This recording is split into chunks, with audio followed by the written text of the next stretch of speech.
Good afternoon, everyone. A warm welcome again. I hope you had a very pleasant lunch. For those who have just arrived, we had a really engaging morning with a lot of interesting thoughts. We'll continue the discussion now.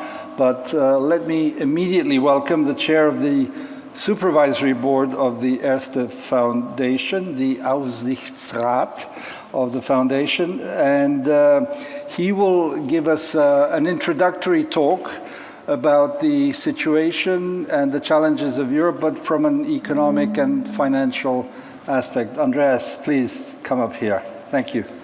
Welcome, Andreas. Thank you. Ciao. Shall I talk to you or shall I talk to you? Well, believe me, it's a lot easier to talk about the economic consequences of the Russian attack on Ukraine than to talk about the humanitarian catastrophe that created, or the security issues that will arise on it. Because some of the economic consequences are already more or less given at this point in time. And that is that the clear loser of the Russian attack will unfortunately be Ukraine. On February 23rd of this year, the Ukraine was a relatively poor country with a relatively good chance to develop into a democratic, well-institutionalized, and more prosperous country. As of the 4th of February, it is now certain that it will take probably up to €1 trillion over the next years, of course, depending on how long this attack will last, to bring Ukraine back to where it was on February 23rd. And that will happen with a Europe that has to carry a debt burden that is about 25 to 30% higher than it was in 2019, only through the costs associated to the pandemic. And all the additional costs that will come now on Europe due to the dramatic acceleration of inflation triggered by the Russian attack on Ukraine. So the big loser is Ukraine, and it will take an enormous amount of effort on part of states, private capital, NGOs, to rebuild Ukraine whenever that will be allowed to happen. The second clear loser of this event is Russia. Most likely, and a lot of that will depend on Europe, we will move into a clearly bilateral world. An Eastern world in which Russia will play the supplier of energy and natural resources to the vast majority of Asia and the Western world. Russia will lose because Russia will lose the balance between being able to export its natural resources to a multiple of buyers. The buyers will be much reduced, and the clear winner, to say that at this point in time of this attack, or one of the clear winners, will be China. And most likely, China will lead an effort in Asia to become the supplier of technology and other goods to 2.5 billion of non-Chinese Asians, with Russia playing the role of the simple supplier of energy resources. And in the Western world, I guess that the United States of America most likely will be a winner. A lot of other autocratic states in the Middle East will be winners. Canada will be one of the few democratic winners. Mexico, a little bit, and a couple of other Latin American countries. And the big question is, what will happen in Europe? And this afternoon you will have two panels discussing that. The first one concentrating on Central and Eastern Europe. Now, my guess is that there is a little chance, and there is a chance, and we have to believe in that chance, that Europe can get its act together. European politics alone will not be able to get its act together in the long run, because in order for Europe to sort of win a little bit out of this disastrous situation, the only way is to dramatically increase European unity. What we're realizing right now in Europe is something very simple, that we made a lot of mistakes during the past 20, 30, 40 years, and that a lot of the wealth that we have created in Europe was based on the fact that we concentrated in terms of energy too much on Russia, which had a positive economic effect because we got gas and oil relatively cheaply compared to other resources, and that in terms of defense relied almost entirely on the United States. So the peace dividend plus the cheap energy that we derive from Russia put us in the situation that we're in right now. But we do not only need an energy union in Europe, we not only need a defense union in Europe. And I'm not against NATO, basically. I just think, Europe has to be a strong partner of NATO and not Turkey, Greece, France, Germany, Slovenia, Poland, and so on. Europe needs to be a partner in NATO if we choose to be a partner in NATO. And for the moment, things look very much like NATO is the only resolve, and we can forget working on a European defense union, which I think is a grave mistake. But we do not only need a strong European energy union, we do not only need a strong European defense union, we need a European education union, we need a European pension union, we need a European capital markets union. I'm sorry for those of you who believe that capital markets is something capitalistic. It's nothing. It will help us to create a pension union. We need a Europe that is concentrating on what can make Europe as a continent stronger. And for that, we need national states to work together, and we need national states to work together with the European Union.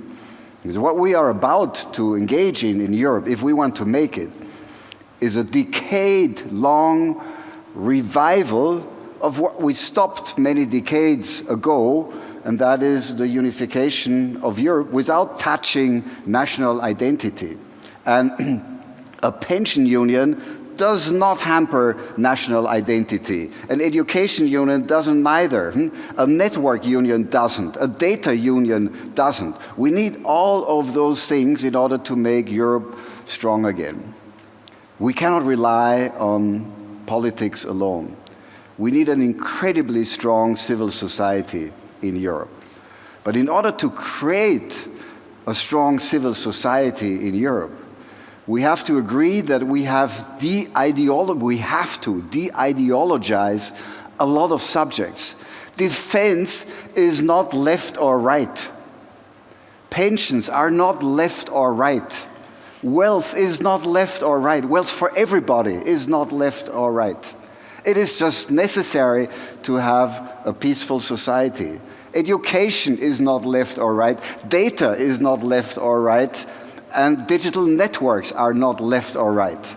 They're just all necessary in order to make Europe strong and make Europe a strong partner in the world. Europe is the only place in the world that can prohibit the world from turning into a totally bilateral East and West world. But for that, civil society needs to make a decision, and that's not an easy decision. Do we agree as civil society in Europe that we will move into a bilateral world that will be led in the West by the United States of America and in the East by China?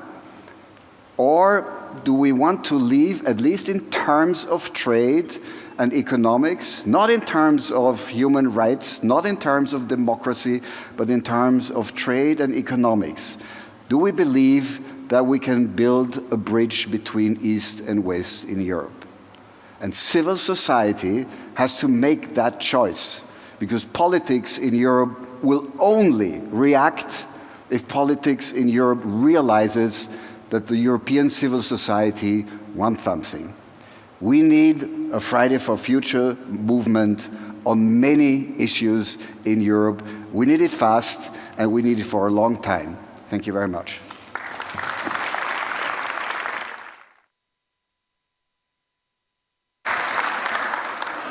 Wow, Andreas, thank you very much. That's a whole blueprint.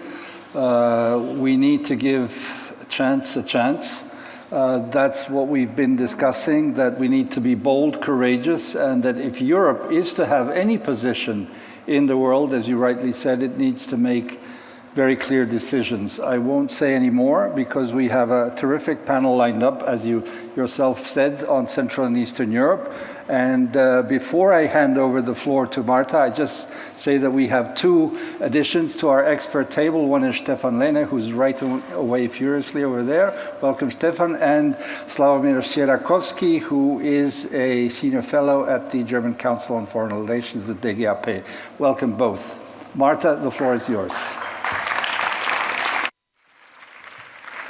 Thank you very much. We've had such a fruitful discussion in the morning. There are so many ideas that were discussed over lunch, and then we have now heard an additional set of very important, not only ideas, but calls. And this next panel will focus on some of these and pick up and develop them. This panel is titled, "Is This a Moment for Central Europe?" And of course, you can dissect this question. Is there a Central Europe still? That is something that would be, that we could describe in general terms. Well, I'm Hungarian, and there's been a lot of talk, rumors and names dropping about Hungary this morning, and let me add to that. So I arrived to Vienna yesterday with a train. I got on at the Budapest train station in Keleti, that some of you might know from 2015 when there were so many refugees.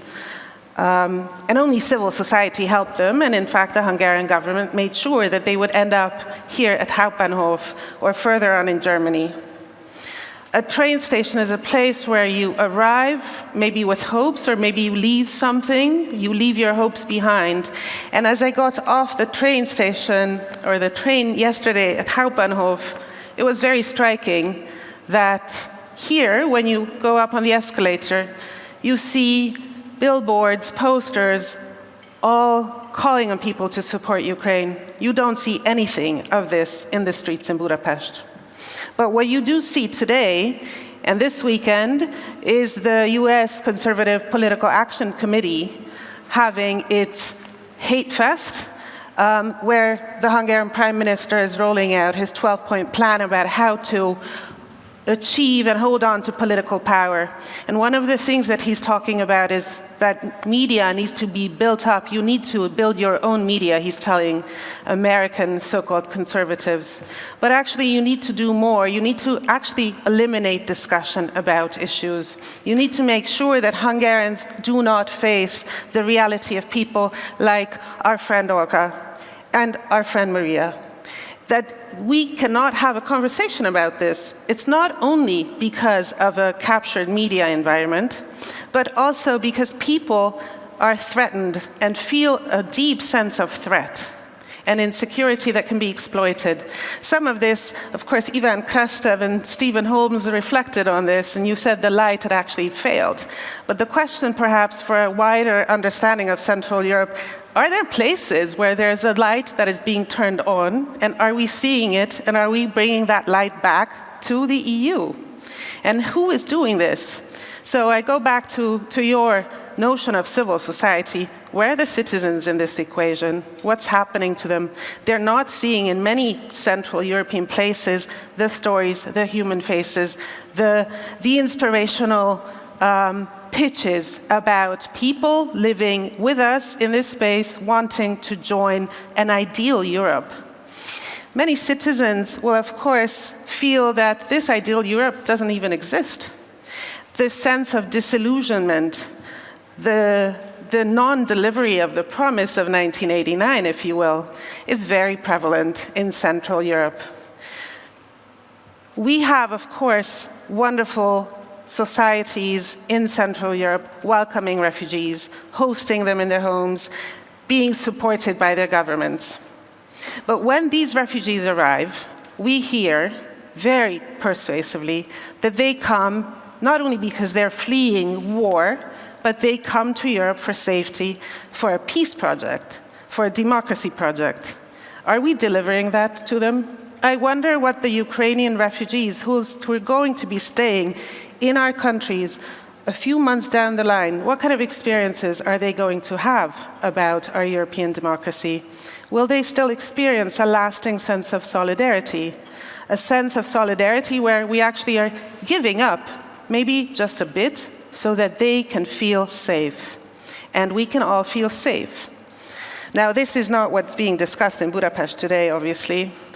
But we also know when we heard the address of the Prime Minister from Estonia this morning, she said, beware, because the house next door is on fire, and ours will be next. And we really have to ask ourselves, maybe our house's roof already has the embers of a fire, and we're not willing to see it, although we can sense the stench of that fire, the smoke. Are we really living up to that promise of democracy? Is the European Union that kind of project today? Can we really be proud of the European Union today? If it is a sense of desire, an aspirational idea for Ukrainian refugees, for Ukrainian politicians, is this something that we are still feeling inspired by as citizens? And what can make us proud? What are the ambitious projects? Some of these, just you heard from Herr Treichl now. Those are kinds of things that could make you feel safe, prosperous, living in a peaceful place, making you proud to be a European. I don't think today we can all be very proud to be Europeans, but there is a lot of reasons to hope. And that's found not in the politicians, but in the citizens themselves. So for me, the question is, what do these citizens think today, and how can we still inspire them to be as fond of that European Union project as people in Hungary, in Poland, in Romania, or they are today in Ukraine? So let's go back to that reality of how people, do we really still care about this? We obviously all do. We're here in this room spending enormous intellectual capital and social capital to work on this project. But is this something that happens outside this room too? There was a survey done in mid-April, an EU27 survey, that looked at attitudes to Ukrainian refugees, to the plight of Ukrainian refugees that you, in most places in Europe, will not be able to avoid because you turn on any news media and you'll see this. And sadly, in the EU27, 54% of the people fully agree with the statement that they feel some sympathy towards Ukrainians. And an additional 30% say they agree. And then when you look at the lower end of this scale, Hungary comes out worst. 34% of Hungarians fully agree that they would feel sympathetic. That's 1 out of 3 people. And then there's another 30% who agree. But it's not only Hungary. We always talk about Hungary, but it's not only Hungary where citizens feel disinterested or unsympathetic. It's also in the Czech Republic, or Cyprus, or Slovakia, or Bulgaria. Now, I'm sure there's a lot of commonalities in these countries, but their geographic proximity also is perhaps a relevant factor in this. How can we still sell the idea to these EU member state citizens who do vote that democracy is something that is desirable for us in 2020 and beyond? And that is a huge question that, of course, takes us beyond the concrete subject of today, but we cannot avoid having this discussion.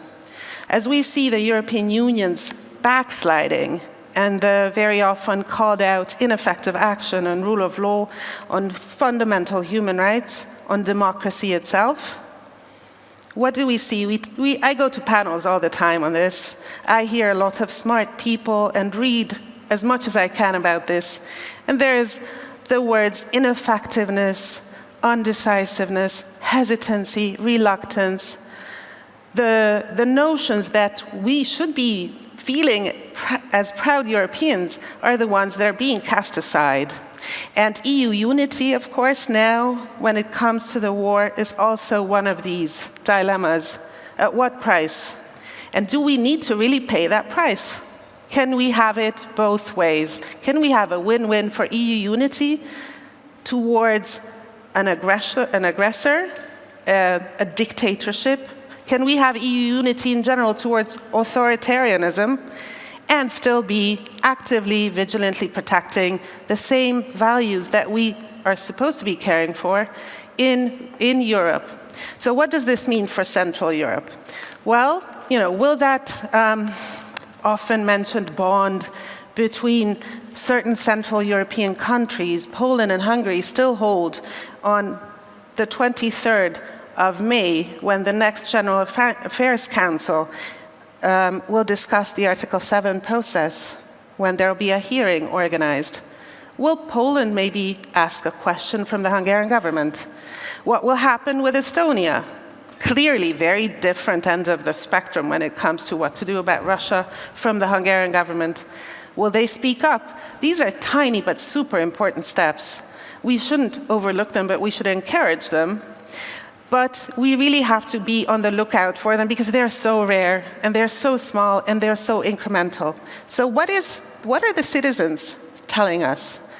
When we define Europe, what are the values that people associate with it?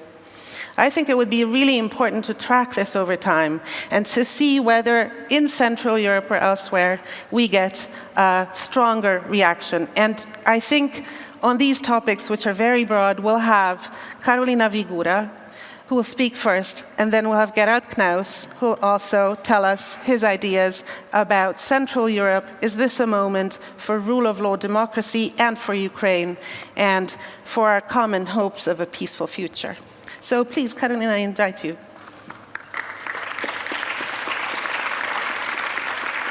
So thank you so much, Marta, for making this insightful introduction to our panel. And what I would like to do for the beginning is to basically draw with a broad brush 3 points. So the points will be the passions, the habits, and the values. Not very much like in the famous film, The Good and the Bad and the Ugly. It will be rather the troubled, the more troubled, and the very hoped for. So let me start with the passions. 24th of February this year revealed something else than only the Russia's aggression on Ukraine.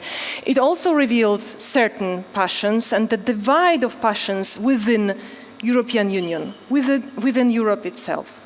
So when people in Poland, in my country, or in the Baltic countries, also in Ukraine, look at the war, look at what is happening, we basically feel fear. But it's a different fear than the fear in Western Europe. Namely, our fear is that we are going to be the next. You could see the reflection of this in the Prime Minister Kallas's introduction today. We would be the next.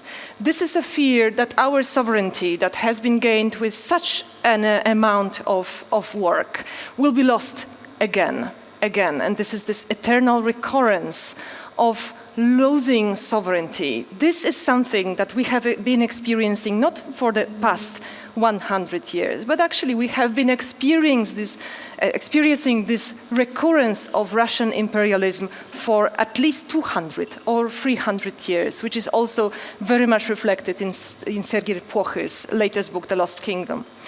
So this is a fear of a total destruction coming again. In this respect, what I find extremely important and relevant is that if you ask in the opinion polls, people in Poland, whether they are afraid of nuclear war, they will rather say, well, is it really possible? Because if the Russians come again, then it will be a total destruction anyway. So whether this is a nuclear nuclear attack or a total destruction, like in Bucha or other Ukrainian cities, it's basically not so relevant. Now, you have this fear of being destroyed once again, and then you have a contrasting fear in Western Europe. For example, in Germany, the biggest fear, the collective fear, is that the Second World War, or rather this time the Third World War, is going to come back. So war is going to spread over the continent once again. And of course, this is going to be followed by a nuclear conflict. If this is the same fear, you might discuss, but I do believe that it brings a completely different definition of what is basically happening. The Central and Eastern Europeans, rather the Eastern Europeans, the Easterness of us, is afraid that the war has already started. So you can say that the Western Europeans think it would be the worst thing if the war spread over the continent, but the Eastern Europeans basically think the war is already there. And whether you call it the Third World War or not, the war about European values, about the right to self-determination, it has already started. So I do believe it's not a Central European moment. It's a moment of two collective passions that are talking to each other, that might be articulated, and perhaps there might be some consensus or compromise between them. I hope so. So this was point number one. The point number two is about habits. For Russia's neighbors, Poland, the Baltic states, what is happening today is a kind of Nietzschean, ever-returning history. This is an eternal recurrence of something that has been chasing us for centuries. Now, this is very different from how the Western Europeans see it, because actually, we don't see it as an event. We see it as a process. So this process actually doesn't start even with Euromaidan in 2014. It starts with the Chechen wars. So first the Chechen wars, then Georgia, then Crimea, and now Ukraine. So we are in the midst of a process, and you might say that the Central and Eastern Europeans are also very deterministic about it, very fatalist about it. It is as if you have experienced in our debates a kind of Orwellian catastrophic gradualism. So from one calamity to another calamity, the history proceeds with this ever-returning disaster. Now, this is of course an important warning, but then fatalism in politics isn't always a good lesson, isn't it? And it might bring a certain moral arrogance. After all, pessimists are always right. Yes, we can always say, we have told you that Russia would act that way. So it ends up with a certain moral arrogance. And this brings me to a point that it is not only competing fears that we experience in Europe today, but also competing moral arrogancies. As for who deals with Russia better, who knows better how to deal with Vladimir Putin. A very good personification of this has been lately the dialogue between my Prime Minister, Mateusz Morawiecki, and the French President, Emmanuel Macron, who really met their moral arrogances. Each of them was talking to another one that he knows better as for how to cope and who protects better the democratic values. So here this is a darker point, because whereas I do believe that passions might be articulated and compromised, moral arrogances are much more difficult to articulate and to compromise. So the more troubled point. And now as for the last point, the values, the very much hoped for the values. Listen, passions and habits in political cultures are extremely important, but without values, they are only empty vessels. So it is very important that we talk about values now, and in this respect, I don't want it to be a Central European moment, you know.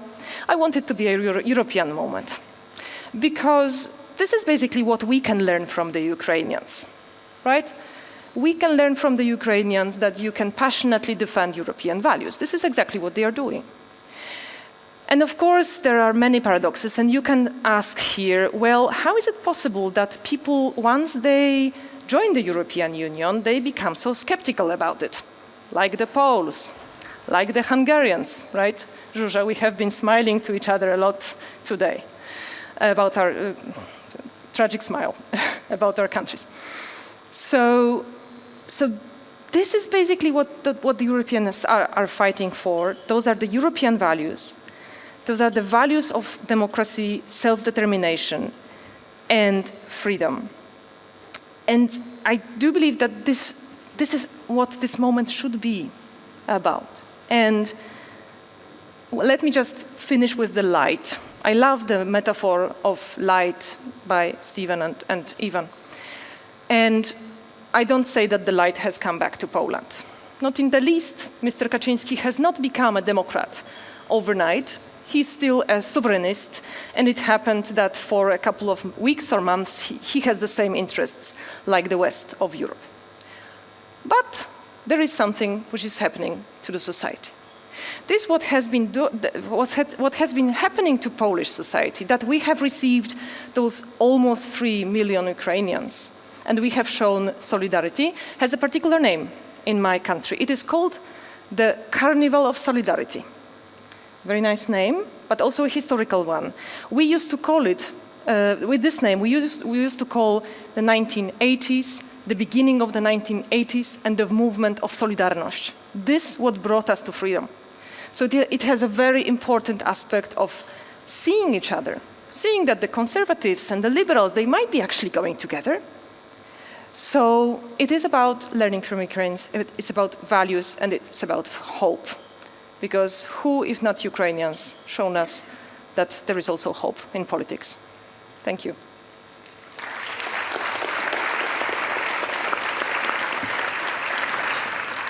Thank you very much. In this part about learning from Ukrainians, and particularly European civil society learning from Ukrainian civil society when it comes to human rights or anti-corruption work would be really important. Gerard, would you like to share your thoughts? Thanks a lot, Marta, and thanks to the organizers and to all of you for being here. This really is the right time to discuss decisions, and I want to be very focused on decisions that are likely, that will be taken for good or worse in the next few weeks. Decisions that will completely reshape what we understand as Central Europe. When we talk about the crises that we discussed here, we are really talking about the reunification of Central Europe, of Vienna and Czernivtsi, of Prague and Kiev. For what is Central Europe? Clearly Poland, but also Ukraine. Clearly the Baltic states, but also Moldova. Clearly the Czech Republic, but also Austria and Germany. So what we have at the moment is actually a division among those Central European countries about the future of their region. In a city on the edge of Central Europe, if you want, in Zurich, in 1946, a heroic leader, and we talked about heroism, a heroic leader looked at what he considered in 1946 the tragedy of Europe, and he had a remedy. He looked around at a time when there were 18 million displaced persons in Germany alone, when there were devastated cities from Minsk to Kiev, to Warsaw, to Cologne, when there were hate and unsolvable status problems in Europe that seemed to doom this continent. And this heroic leader, Winston Churchill, said that there is a remedy to overcome all of this and make Europeans, and I quote, as free and happy as Switzerland. And that remedy, talking about Switzerland, it just meant the absence of war, the persistence of institution, the stability of democracy. And that remedy, as he famously called it in Zurich, was to reunite, recreate the fabric of Europe and create a kind of United States of Europe. And a few years later, it was French leaders who then took this idea and with this image of the fabric and stitches had the ingenious idea of stitching Europe together slowly, carefully. These were not young idealists. These were leaders who had experienced tragedy, prison, occupation. They stitched Europe back together, starting with coal and steel in 1950, and then extending it to what they called the European Economic Community. And the central idea of this document in 1957 that was signed in Rome was, and I quote, eliminate the barriers which divide Europe, not just the six, Europe. And I sometimes hear that European integration is something that is possible in good times but not in bad, that it is not really about dealing with war and tragedy and disaster, but just remind you that in 1957, while these leaders were discussing the European economic community, there was war in this economic community. Torture, executions, fighting for the French parts of Algeria were considered part of France. The Battle of Algiers was happening while these leaders were discussing how to stitch Europe together through economic integration. In fact, the Fourth Republic, the great leaders who had created Europe, they fought one war after the other. First in Indochina and then 8 years in Algeria. Europe was created against the background of war as devastating as what we see in Ukraine today. And they were not the only ones. The Dutch in Indonesia, the British executing Cypriots in the war against British colonialism in Cyprus, the Belgians fighting their war in Congo. No, these were not peaceful leaders. But of all their efforts at those times, what survived was not the French Empire, not even the French Fourth Republic, and not the Warsaw Pact. What survived was this European economic community. Because it was stitched together by interests, by a simple vision created by men with a strong sense of the tragic, like Jean Monnet and Robert Schuman, who'd seen borders change, wars being fought, and Jean Monnet himself spent much of his political career during 2 world wars procuring weapons so that the Allies would win the war. Now, going back to Central Europe in 2022, we have really 3 visions. Well, we have the Ukrainian-Moldovan vision. We know what Ukrainian leaders have asked us, Foreign Minister Kuleba, President Zelensky. Then we have the vision of those countries that signed a letter on 28th of February, just 4 days after the war started. Central Europeans from the Baltic states, the Czech Republic, Poland, Slovakia, Slovenia, and Bulgaria, who said, we are asking, against the background of this war, that the Ukrainian and Moldovan request, they talked at that time mainly about Ukraine, for candidate status is granted right away. So those Central Europeans realized that for them it was an existential question, that Central Europe's reunification doesn't stop, as we've heard, at the Polish-Ukrainian border, doesn't stop at the Prut, dividing Romania from Moldova. Now, candidate status, we've discussed it, is a symbol. But if we don't give it, it's also a symbol, and a devastating one. If European leaders cannot agree now, when the vast majority of the public in Europe empathizes, sympathizes, supports Ukraine, and European leaders don't have the courage to give candidate status now, that is a strong message to the Kremlin. And it is a devastating one. And don't go for conditional candidate status. Don't go for all the things and formulations that have been created for the Balkans. I think the Ukrainians would do well to reject it. I think they will.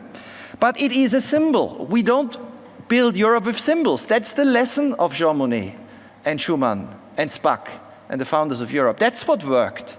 It wasn't the symbols, it wasn't the talking shops. It was the interests.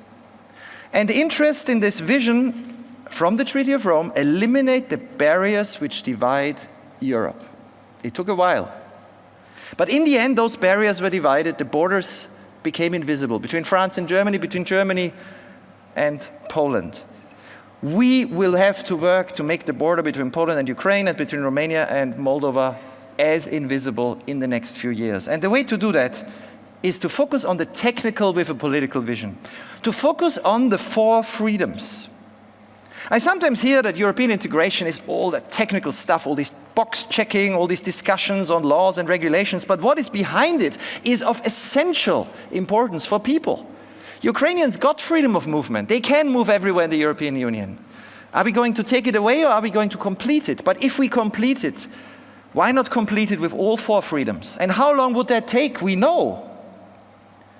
Because it was offered to Romania, Slovakia, the Baltic states. It took them 4 or 5 years to adopt their systems, to pass the laws, to build the institutions so that they were capable of fully taking part in the 4 freedoms of the European Union. This is what the Ukrainians and Moldovans desperately need to rebuild, not just any economy and any state, but to rebuild future member states. And they should start now. So the Central Europeans who demand candidate status as a symbol and then the start of talks are right. But we all know that these will not be membership talks immediately. So let's have talks on the 4 freedoms and let's lock it in. That's the lesson of Jean Monnet. Let's lock it in at the moment of breakthrough and sympathy. Let's lock it in now with a second Treaty of Rome. Why not have Mario Draghi suggest this? And the Czech presidency discusses it. So that in the next 4 years, the borders for people and good and services and capital that are essential for reconstruction. Yes, it is a time of war in Ukraine. Yes, it was a time of war in France when the first European Economic Community was created. So, to conclude, if we offer this to Ukraine, we should also offer it to the Balkans, to all of them, all 6. It's an offer. You don't need to adopt it. People, countries can decide what they want. But if they want to, if they meet the conditions, every European democracy that meets the Copenhagen criteria of democracy and human rights should have the right to enjoy the 4 freedoms that give meaning to what it means to be a European in 2022 in that part of Europe that has been built on the wisdom of the founders of 1957. In the end, this debate today is a debate whether the Central Europeans in Vienna and Berlin have the wisdom, have the courage, have the interest-based idealism of their predecessors. Can Olaf Scholz be like Adenauer? Can Charles Michel be like Paul-Henri Spaak? Can Macron be like Schuman? We will see, and I think we will see in the next few weeks. And this Central European debate is really about completing, as we've heard before, the European project. This is about a strong, united Central Europe. Thank you. Thank you very much.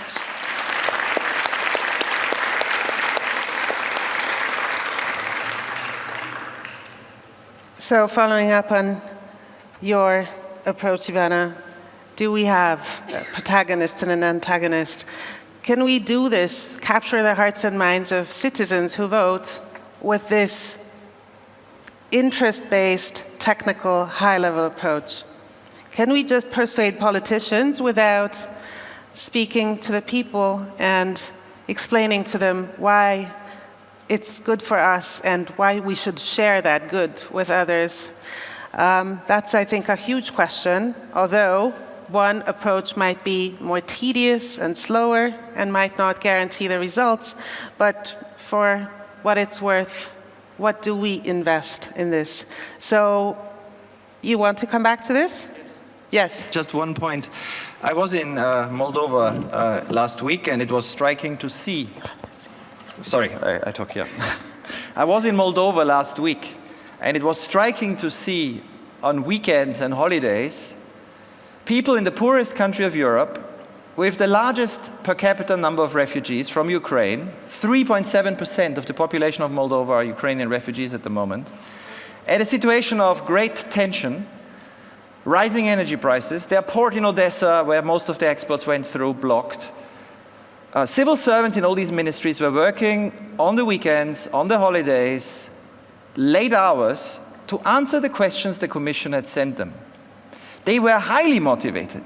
Now, I know academics, especially, we are used to great theories, and we don't always appreciate what it does to a civil service to have a very clear goal that is meaningful and that others have gone through and they've seen what it did to Romania. Moldovans look across the Prut and they see the miracle of a Romania where the per capita GDP today is higher than in Croatia and which was one of the poorest countries in Europe. And they know it had to do with that technical work.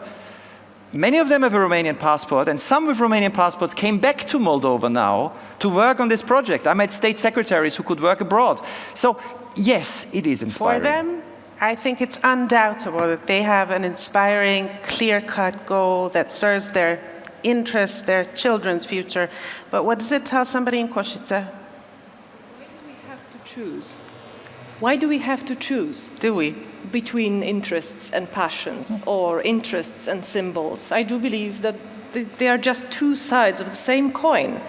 There is a beautiful part in the spirit of the law, of the laws, by Montesquieu, where he writes, "It is lucky when people have passions that tell them to do evil things, but they have an interest not to do it."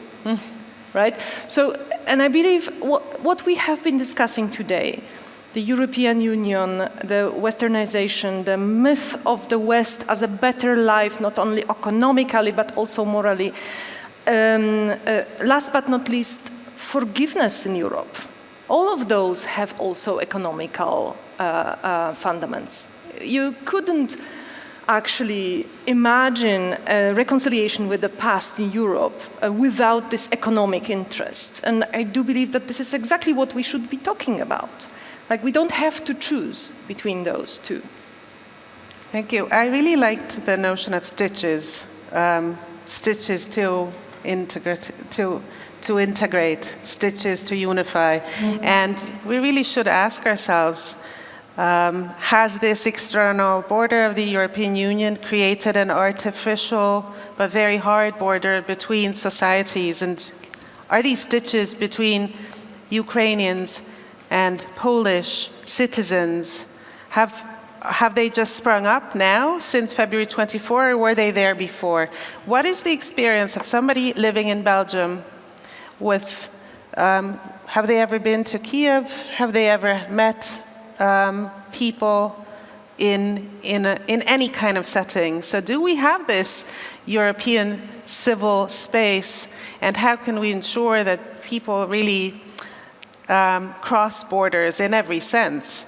And also, you know, between EU member states and those who think this is the best that there could be, those who believe this, do we take their experience, and can we also share our experience? I think there's quite a lot of potential, but I don't know if this is really happening. Does the European Union have projects? One sentence. Yes, please. And then just also, one sentence, Ivana. because you reminded me of something. One of the conclusions of this so-called conference on the future of Europe, whoever kind of watched what they were talking about, the citizens, yes, it was that this creation of European political space, because if we have this economic integration, we have these and that integrations, but we still vote on our national elections, the European are not kind of important. So I think that one of the things that can come out of this debate is the creation of also, if you know, we're talking about this new European political union, we can talk about European political space in that regard, which awaits us for 2024 elections, transnational lists or whatever. One example of this common space was, maybe it will sound funny, but it's Eurovision. National juries voted Cyprus 12 points, Greece, blah, boring. And the European public voted Ukraine. So maybe there's a hope. Heather, I saw, yes, sorry. I'm sorry, so I'll just do a random order because I didn't see the order that was originally there. Stephen Holmes first, then. And then... That order matters. I'd like to ask some more descriptive detail here about Central Europe. So that's really a question to Carolina. The arrogance that comes from saying we were the only ones who knew. You know, Berlin and Paris, they didn't know. We in Warsaw knew. Is that harmful to the democratic opposition, or is there a way of strengthening the peace regime by this, or even maybe more dramatic? It's probably not. I don't think the peace government has given up on its attack on the rule of law and on the freedom of the press, on liberal institutions. At the same time, Zelensky is a kind of hero for them. So what have they done to neutralize the Zelensky effect? That is, to take a person who worships the EU flag, doesn't treat it like a rag to clean the floor with, well, that's the way that they want to treat it. So how have they managed to build on this anti-Russian war, at the same time not have it undermine their anti-liberalism? Please answer it. Yes, and then after that, Dmitry, and then Heather. So basically 2 points. Thank you so much for this question. I think it's a very important one. So the first point is that this thought, we have known all over, all the time. This is not a thought that is expressed only by the government. This is basically a very strong collective habit in the society. So I do believe that there are also many people on the opposition who would somehow find themselves in this thought. It's only that the style and the content of diplomacy between the government and the opposition, they vary, right? So the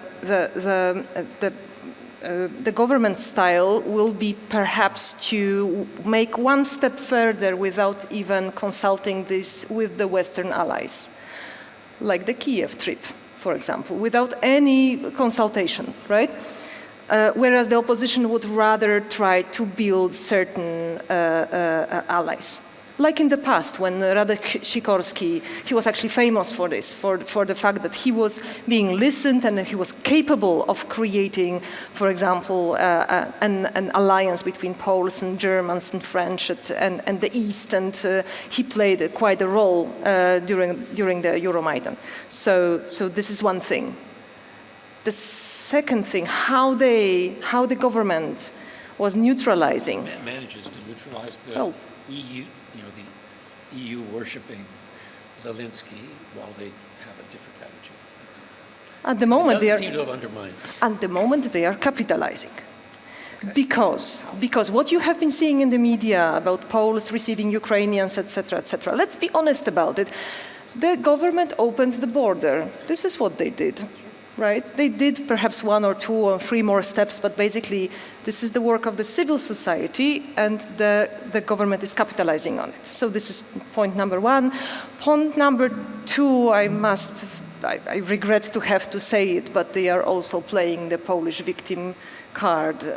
And so the conspiratory theory of Smolensk and the presidential plane crash has returned.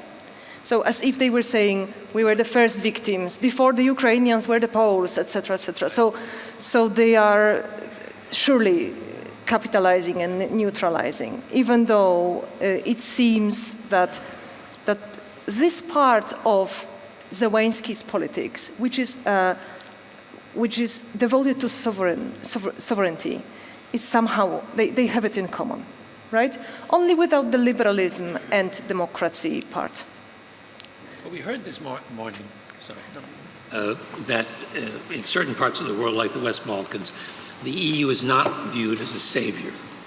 Zelensky views it as a savior. It's not viewed as a savior. It's viewed in the government's propaganda as an occupant. Exactly. So you have this exactly. Surprising, very surprising for Western ears, idea that in the past Moscow was the occupant, today Brussels is the occupant. So you might, of course, ask, how is it possible that it's convincing for the society? But this, I think, is connected with the fear I articulated at the very beginning, that we are so afraid of being destroyed once again. Thank you. Dimitar, and then Heather. Yeah, I want to connect this panel's discussion to what we discussed in the previous panel and think about the external projections of Central Europe. Back in the day when the weather was fine, we, including many people in this room, used to muse about member state building. That's the purpose of the EU externally in enlargement. But what we discovered later on was that the member state we were actually building beyond the frontiers of the EU is Hungary. So Orban's Hungary is the ultimate model, and you see it replicated in many places. I mean, think about Serbia. If Serbia is to make it into the EU, which I hope it will eventually, it will be a second Hungary, and I can think of other examples as well. More to that point, I mean, Hungary under Orban has been very skillful in building political connections to all manner of leaders and capitalizing on the business side. Just over the past half year, you have acquisitions of the telecoms in Montenegro and Albania. You also have the purchase of the largest Croatian company, the former Agrokor, a big stake there from Russia's Sberbank. So Hungary is filling the gap left by Russian business as well. And it's a very kind of seductive example, because you can get away with EU membership, get all the resources without doing the hard work. And I'm afraid some of this pro-enlargement, Big Bang rhetoric actually is something that Orban will be cheering for. So the question for all of us, but I especially want to see your thoughts, Marta, maybe Zsuzsa can chime in, and others, is how we actually restored Central Europe as a positive example. Are there some success cases? Think about Slovakia, I mean, fighting back on corruption, maybe the Czech Republic. I mean, how do we avoid the Orban model, which is so powerful and it's such a great appeal? Let's not fool ourselves about it. Thank you very much for that, Heather. And then Slavomir, and then Stefan Lehne. Thank you. Well, it's always the case that the most pro-European people, particularly political leaders, are the ones who live outside the EU. That was the case also in Central Europe, where, and now it's Zelensky, while you're still outside, it looks like a great model. The problem is when the disappointment comes in. We've seen the disappointment in Central Europe after accession, when not every problem was solved. It wasn't the silver bullet. It didn't deliver on the dream. We see it in the Balkans because of just waiting for too long outside and not seeing stagnating living standards and so on. But I think it's important to see the way that for Central Europe now, there is still very strong pro-European sentiment in the population, but there's not in the political classes. So if you look at support for EU membership, it's still 3 out of 4 polls very strongly glad to be members of the European Union. It's still 2/3 of Hungarians, despite quite relentless propaganda from Fidesz over the past 10 years or so, and several major government campaigns to blame Brussels, stop Brussels campaigns and so on. So there's a kind of general feeling, clearly, that Central Europe is so much part of Europe and that the European Union membership is key to this. But I think what we're looking at really is the conundrum that was set out by Natalie this morning, talking about the divergence between nationalism and liberalism, and also what Ivan was talking about with regard to civic nationalism, and really where are we here? Because nationalism in the 21st century is a different thing from what it was in the past. And that's the conundrum that I think we should unravel. What does nationalism mean in Central Europe these days? And so they were pointing out how much blaming the EU is the new way of defending sovereignty and claiming that Brussels is the new Moscow and so on. It's a narrative, it's something we hear very often.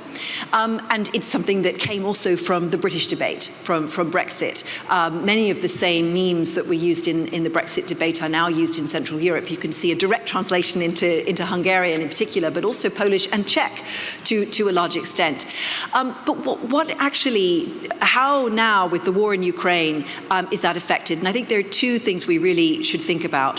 One is that borders have a new meaning. As you were pointing out earlier, Marta, when joining the European Union, a soft border, for example, between Poland and Ukraine became a hard border, and that was very difficult because of how many Poles have family ties and business ties across the border, and it was harder for Ukrainians to work in Poland. Now that border has become soft again, in the worst of circumstances, but there's great solidarity being shown by the Polish population and civil society.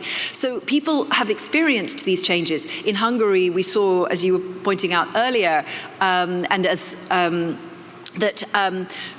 the sense of we must have a hard border and protect ourselves from all these migrants that we saw in 2015-16, it's different. It's a different situation now. So this kind of forming of the nation is a complex thing. It always has been in Central Europe, but I think in the 21st century, it's about the mindset regarding what's the national interest and what's the common European interest. And that's a very difficult landscape to navigate for countries that regained sovereignty in a way in 1989, particularly those that literally became countries again. It's perhaps clearer for the Baltic states because the EU was the guarantor of their independence, but same for Slovenia. But it's not quite the same for Hungary and for Poland. And the European Union is always in a dynamic equilibrium between prevalence of national interests and the prevalence of the common European interest. And what we've seen in the past few years is Fidesz and PiS driving down the lowest common denominator of the common European interest to a lower point than it's ever been in before. But then we saw the governments in Prague and Bratislava pushing back against that, and the V4 became the V2 because they didn't want to see that happen. And now with the crisis in Ukraine, the sense of a common European interest and the need to have a common position on oil and gas phase out, the need for common positions on renewable energy, and so on, has meant that the common European interest has prevailed for a while over national interests. But it's always an equilibrium, back and forth, which is why it's easy always to blame Brussels for things that seem to go against the national interest. So it's not like this is ever going to be a problem that's fully resolved. But what's, I think, important to think about is how do you raise that lowest common denominator? How do you bring it up higher so that countries are willing to do things in the common European interest? And I don't think we will persuade Kaczynski or Orban to do that, but it's possible to have a debate which allows the public to see why that would be a helpful thing. Thank you very much. We still have 24 minutes to go, and I would really like to have time for the audience too to raise questions. So I would really ask you to be very concise. We have a lot of panelists here too: Slavomir, Stefan, Lehne, Zsuzsi, Szelenyi, and also Olivia. The ones I have recognized from here, and then also we'll go to the floor. So please think of questions. Please, Slavomir. Okay, I skipped 2 sessions, so give me 1 minute more, if possible. And it was by accident. This was really not very much according to my will. Let me say that actually I'm guessing what do you mean by Central Europe from the countries that you're mentioning. This notion to me is more and more like Moldova, Estonia, I mean, maybe Germany as well, I'm not that sure. But what I'm pretty much sure is that this term is not even confusing, but more and more just disappearing, and it comes with a certain growing discrepancy, which is, I would even say, tectonic discrepancy, that comes from the fact that economically we are and we will be more and more integrated, and I think the war, the exclusion from the overall international trade of Belarus, Russia, unfortunately Ukraine, will rather integrate this Visegrad 4 or even what you call Central Europe more and connect it more and more to Germany and Western Europe. As you probably know, the biggest trade partner for Germany is not China, France, whatever, take anybody you want. It's 4 Visegrad countries, and it's much, much, much bigger than China. And the growth is, even in pandemic time, 6 to 9%. It's actually, it looks unbelievable if you look at the statistics. But politically, we are going the opposite direction. We are more and more disintegrated.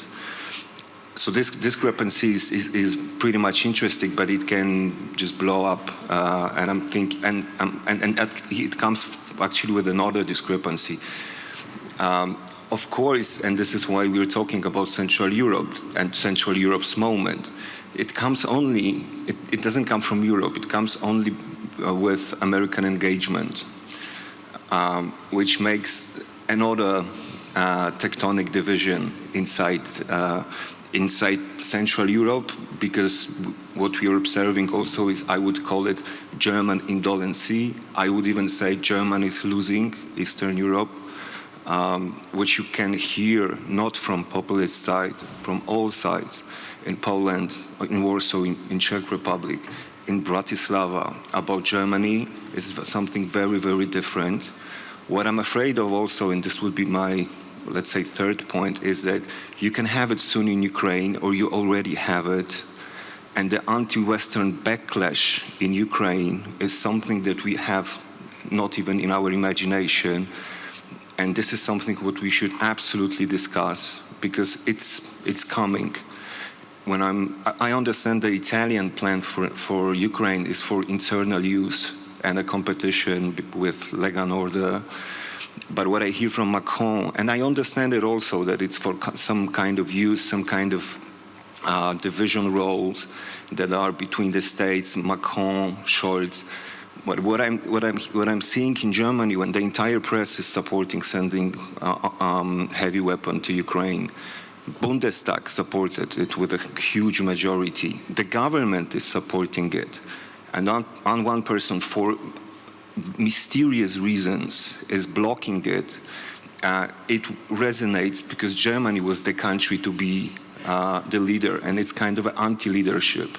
It's an implosion of leadership in EU, and that actually it comes from the consequences of Central Europe. Let me make one last point, because what my perspective is like theoretical but also practical.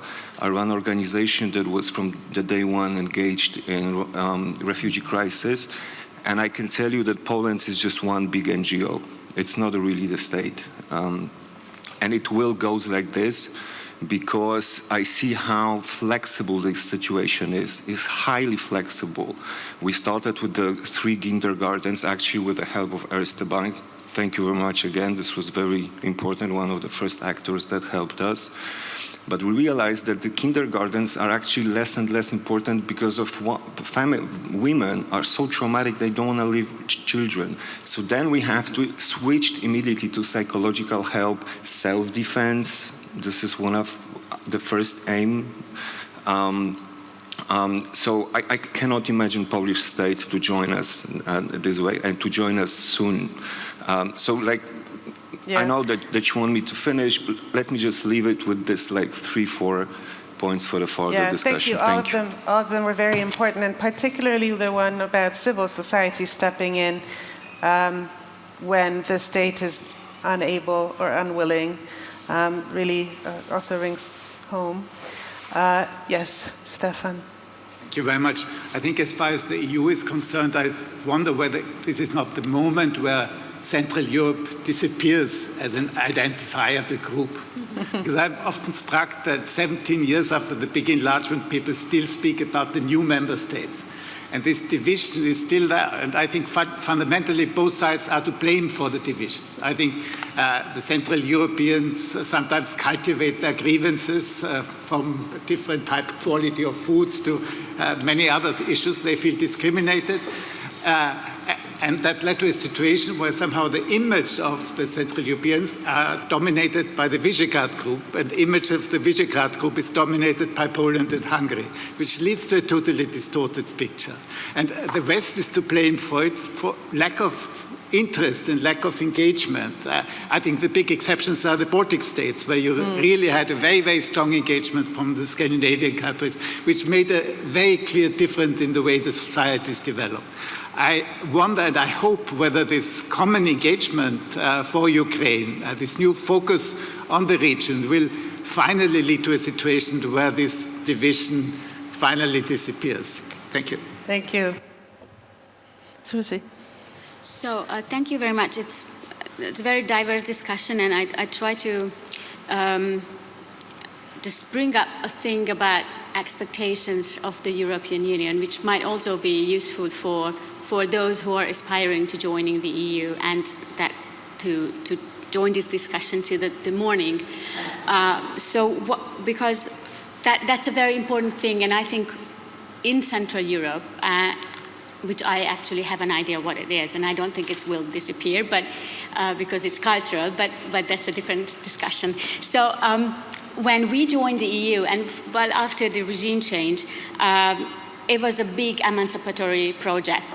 That was the Eastern European mindset in many countries. Of course, in Hungary, this is anyone, the whole intellectual and non-intellectual elites, and everyone, and the whole population was actually wanting to join back to Europe as where we felt we are at home.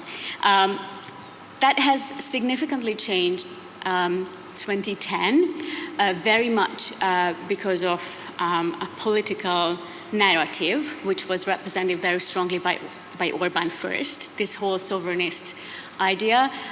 This was using the resentment of feeling of like secondary citizens, of all kind of self-pity, which Central Europeans and Easterners like to use when they are standing on the same stage with Westerners. And I think this is now there is a new time is coming with the war. And I actually wanted to say something negative when I put up this, but then I think I can come up with some positive thing now, because like every big crisis is a potential. We can use it or we can lose it. And for our region, there is actually a new moment to define what Europe is for us. What is the European Union for us? Is there any new narrative why we are together beyond economic cooperation? All this development over the several decades of the EU, which was not at all about democracy originally, but it became about very much democracy in the last decade probably, and it's still developing the institutions in order to serve European democracies, and we know that it's far from being ready. So actually there is a potential with the war now that we completely redefine what we mean intellectually about Europe and European Union, and maybe we who went through this very painful exercise in the last decades in the Central European region, we can be in the forefront of this discussion. I don't yet see this happening, but maybe such forums can actually make a lead. Thank you, Olivia. And then after Olivia, I'm going to ask Carolina and Gerard to be very attentive, because I'm sure you will be getting questions from the audience. Gerald, I think if I understand your point correctly, you were essentially saying, let's remember where Europe comes from and let's try to use the four freedoms in a way to push essentially the European project further into a new state of development. And if I look from the perspective of what I've been researching, which is that, well, what are we up against with Ukraine? And I don't think that Ukraine is just about Ukraine, even though obviously what is happening in Ukraine is horrendous enough. But I think that Ukraine is part of a larger plan, strategic vision, essentially, that Russia is trying to deploy.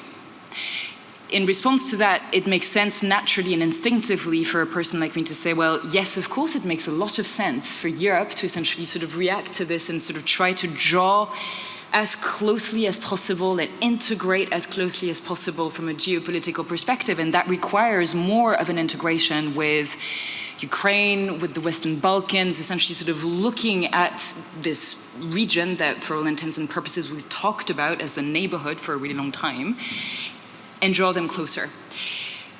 If I look at a sort of level below, which is not the geopolitical one, but which is rather the political and economic one, a thought occurred to me. I'm French. We're still in the process of, being headed towards the legislative elections. We've just closed on the presidential elections. And I wonder, would your proposition have made a difference in the French elections? If Marine Le Pen had to discuss this with Macron, would it have, would she have tapped essentially into the anxieties of how much more integration might bring socioeconomic fragmentation in France? I think she may have been able to narrate that in that way. And I think it relates back to a larger issue, which is, once again, we're not looking at the Russia challenge or threat in its entirety. We keep on talking about it in very siloed ways.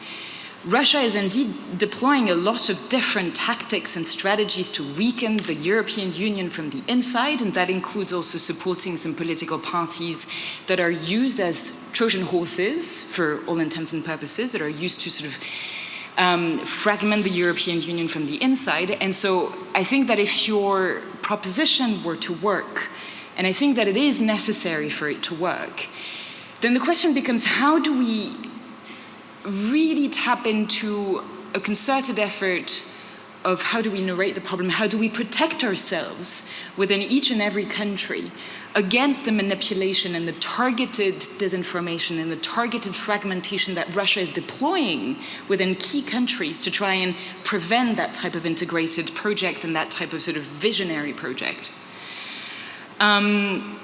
And I think it relates back to this point that, Heather, you were picking up upon as well, which Ivan was making very eloquently earlier, which is, how do we make sure that we do not misunderstand what's going on? Brussels is not the enemy here. It is a complicated actor, for sure, but it is not the enemy. And we need to start telling the story of how the European Union is indeed in a moment of geopolitical change that Russia is trying to undercut, and how we need to stick together from a political perspective and therefore invest into socio-economic and political economic fabrics, and how to protect ourselves against all of the different tactics that Russia is deploying against us. Thank you. Do I see a hand, your hand, in the middle? Yes, thank you.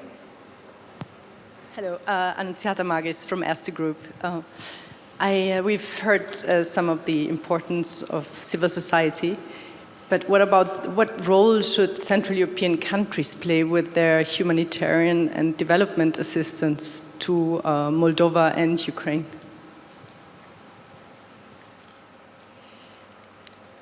Would you care to take that, or? I could make one point, something we discussed in Moldova last week. As you know, Moldova has taken, at the moment, there are 92,000 refugees from Ukraine in Moldova, hundreds of thousands who crossed. For a country that size, if you take out Transnistria, 2.6 million inhabitants, 92,000 refugees, for Austria, that would be more than 400,000 in 2 months that are now there. And with the exception of 5,000, they are in private houses, at a situation of rising energy prices and deep economic trouble, polarization, and fears. The UN talks about half of Moldovans being at risk of falling into real poverty. Now, in this situation, there is a lot the EU should do. To begin with, there should be a fund that supports refugee hosting communities directly and unbureaucratically. That seems very obvious. UNHCR is distributing some money. It's slow, it's okay, but we should also be making offers to refugees to be hosted elsewhere if they're willing to go. Now, some will not want to go because they want to be close to Odessa or their families, but every day people are leaving, but they don't know which destination they are going to. Every day the statistics of people leaving from Moldova to Ukraine are clear. This could be organized. We could, if one would offer to Moldova to take 20, 30, 40,000 offers to mainly the women and children who are there. And I've talked to IOM, I've talked to the Minister of Interior in Moldova. Some of these Moldovan officials are tearing their hair out at the slowness of the international effort. There were promises made to relocate refugees. Austria has taken a few hundred, Germany has taken a few hundred. Norway offered to take 2,500, and when the Norwegians appear in Chisinau, they are told by UNHCR that there's no list, sorry, come back again in a few weeks. And so there was a plane cancelled to Germany last week because UNHCR couldn't get its act together and make a list.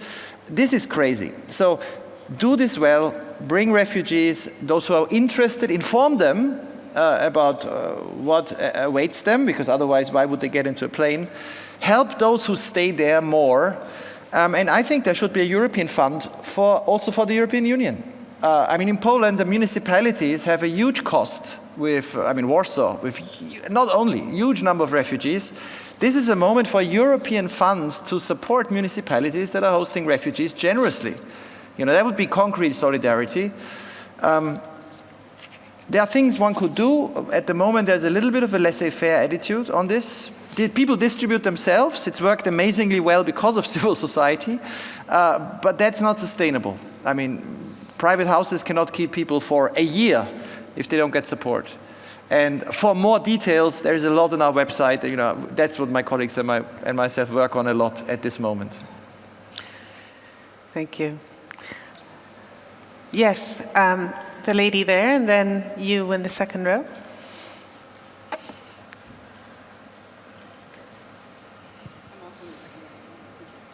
Hi, I'm Una Haidari, a journalist and fellow at the IWM. There has been very little talk of sort of in a post-war setting, what would the geopolitical relationship be to Russia of countries in Central Europe and European countries in general. I mean, at this point, they've left everything except for the UN Security Council, as far as I know. But there needs to be, are we sort of contemplating a situation where there would be absolutely no body or organization where, you know, Russia will be part of, that Russia will be part of with the rest of European countries? Thank you for your question. This is actually not something we can answer very briefly, but the next session, I'm sure, will dwell on it. It will be on Russia, so if you don't mind, we'll hold that thought. And we have 7 more minutes, so yes, please.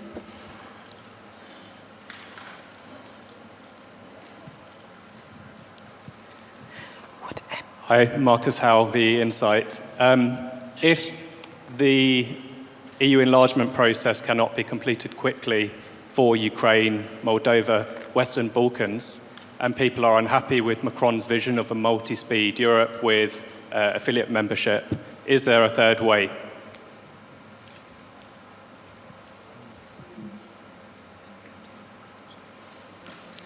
Would anybody like to respond with ideas on this? I think there is.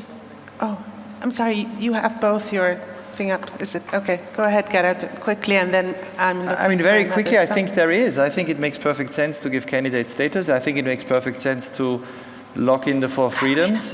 These are proposals that are on the table.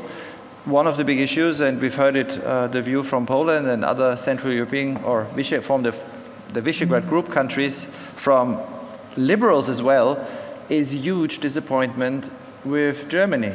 I mean, I really think what we need now is more than excuses on this issue of how you respond to Ukraine and Moldova's application from Berlin. And I would add, I think Austria should play a role here too. You know, that's why I grouped them in. I think Vienna, Berlin clearly are Central European cities historically.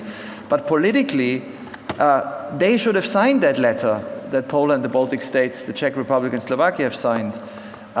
And they should go. The Netherlands, what I heard last week from Dutch parliamentarians is that they are saying we will do what the Germans do. So they don't want Germany to hide behind the Netherlands. They want to hide behind Germany. And so it really comes down to Berlin. And in the last few days, it's been very disturbing. You know, the latest I hear is that the Germans are trying to sell the Kosovo, you know, conditional candidate moniker to the Ukrainians as a success. They are hiding behind the Balkans. They don't want to talk about anything substantive. And the trouble about Macron's vision is not multi-speed Europe. I don't think that's the problem. It's that there is no content. You know, a forum where people discuss geopolitics, where we have the Council of Europe, we have the OSCE, where Russia is a member still. That's the sort of thing that, you know, if you can't define what's the point, it will not be useful. What you can do is focus on, you know, Heather's idea, you know, the reconstruction of the economies, you know, the decarbonization, the increasing energy independence from Russia. Make this a European project. Include these countries in these European funds. Help them build up those, prepare them to be future members, and prepare them now. That's possible. Thank you. Anybody else would like to make a point, a question? Yes. Is that Leszek? Hi, Leszek Jazdowski. So it seems to me that for the first time maybe in the recent history, Central Europe is creating indicators against which they are measured. Those countries, not the region. I don't think that region, as Marta said at the beginning, or put a question mark, really exists as such. But maybe it's actually Putin making these indicators work for Central Europe. I have a question to Gerald Knaus. You kind of answered, but I want to ask it directly. Berlin is definitely part of Central Europe. I'm not so sure about the Germany as a whole, but Berlin is. Do you think it's Berlin's moment right now? I mean, that's a very good question.